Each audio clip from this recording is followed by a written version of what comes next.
Hi friends, வாங்க இன்றைக்கி சூப்பரான சிம்பிளான மத்தி மீன் குழம்பு எப்படி செய்யலான்றது பார்க்கலாம். அதுக்கு முதல்ல ஒரு கடாய் வச்சு எண்ணெய் விட்டு எண்ணெய் சூடானதும் கடுகு வெந்தயம் ஆட் பண்ணிக்கலாம். இது ரெண்டும் நல்லா பொரிஞ்சதுக்கப்புறமா வெந்தயம் செகந்ததுக்கப்புறமா கொஞ்சமாக வெங்காயம் கட் பண்ணி ஆட் பண்ணிக்கிறேன். வெங்காயம் நல்லா வதங்கட்டும். வெங்காயம் நல்லா வதங்கினதுக்கப்புறமா இந்த ஸ்டேஜ் ஆகினதுக்கப்புறமா தக்காளி நான் 3 பெரிய சைஸ் தக்காளி ஆட் பண்ணியிருக்கேன். அது கூடவே 4 பச்சை மிளகா ஆட் பண்ணிக்கிறேன். இது போட்டு நல்லா வதக்கிக்கலாம்.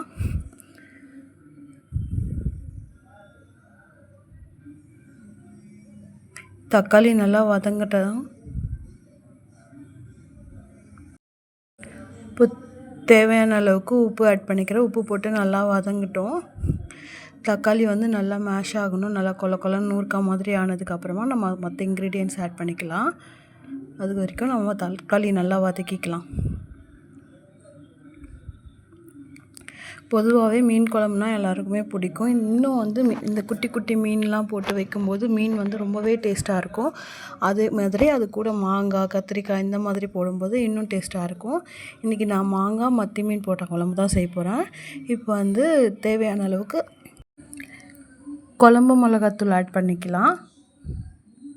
இந்த குழம்பு மிளகாத்தூள் போட்டுட்டு நல்லா வதக்கிக்கலாம். எண்ணெய் பிரிஞ்சு வர அளவுக்கு நல்லா வதக்கிக்கலாம். அப்போ தான் மிளகாத்தூளோட பச்சை ஸ்மெல் போகும். இது நல்லா வதக்கி விட்டுட்டு அதுக்கப்புறமா நம்ம புளி கரைச்சி வச்சுருக்கோம், அதை ஆட் பண்ணிக்கலாம். புளி தண்ணி ஆட் பண்ணிவிட்டு குழம்புக்கு தேவையான அளவுக்கு தண்ணி விட்டு நல்லா கொதிக்க வச்சுக்கலாம். நான் இதை குழம்போட இந்த ஸ்டேஜில் உப்பு செக் பண்ணிக்கலாம். குழம்பு நல்லா சுண்டி வந்த பிறகு தான் நம்ம மற்ற பொருள் போட போகிறோம். மாங்காய்லாம் குழம்பு இப்போ நல்லா சுண்டிருச்சு. இப்போ நான் மாங்காய் ஆட் பண்ணிக்கிறேன். எண்ணெய்லாம் பிரிஞ்சு சூப்பராக வந்துருச்சு. பார்த்தீங்கன்னா உங்களுக்கே தெரியும். இப்போது நான் மீன் ஆட் பண்ணுறதுக்கு முன்னாடி ஒரு 5 மினிட்ஸ் பிஃபோர் நான் மாங்காய் ஆட் பண்ணிக்கிறேன். மாங்காய் போட்டு நல்லா கலக்கி விட்டுக்கலாம்.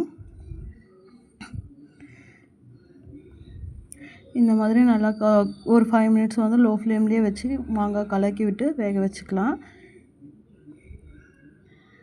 இந்த மாதிரி லோ ஃப்ளேமில் வைக்கும்போது மாங்காய் ரொம்ப வேகாது சீக்கிரமாக. இப்போது க்ளீன் பண்ணி வச்சுருந்தா மத்தி மீன் ஆட் பண்ணிக்கிறேன். உங்களுக்கு என்ன மீன் பிடிக்கும், என்னென்ன மீன்லாம் பிடிக்கும் அப்படின்றத கமெண்டில் சொல்லுங்கள். எனக்கு எல்லா மீனும் பிடிக்கும். நண்டுனா ரொம்பவே பிடிக்கும். மறக்காமல் என்ன மீன் பிடிக்கும் அப்படின்றத கமெண்டில் சொல்லுங்கள். இந்த மாதிரி குட்டி மீன்லாம் உங்களுக்கு சமைக்க பிடிக்குமான்றதையும் சொல்லுங்கள். அவ்வளோதான்.